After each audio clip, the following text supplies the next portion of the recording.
তুমি অসম্ভব রকমের ভালোবাসো এরকম 5 জন মানুষের নাম মনে মনে নাও। নিয়েছো? কে এসে? আব্বু আম্মু ভাইয়া আর নানু নানি। কই নিজের নাম তো নিলা না? নিজের নাম তো কখনোই। কত বছর বয়সে এসে তুমি তোমার জীবন নিয়ে ক্লান্ত? 18 বছর বয়সে এসে। কেন?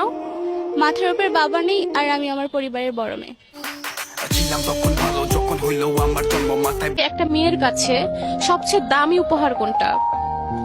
জানি না, তবে মানুষ আমাকে উপহার হিসেবে শুধু দুঃখটাই দেয়। তাকে হারানোর পর কি আফসোস হয়? আফসোস কেন হবে না বলো? তাকে এত মায়া করে ভালোবাসার পরেও হারালাম।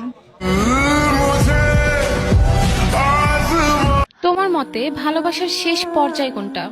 একটা অবিবাহিত মেয়ে হয়ে একটা বিবাহিত ছেলেকে এখনো ভালোবেসে যাওয়া। আপনার পরিবারকে কি কোনো কিছু বলতে চান?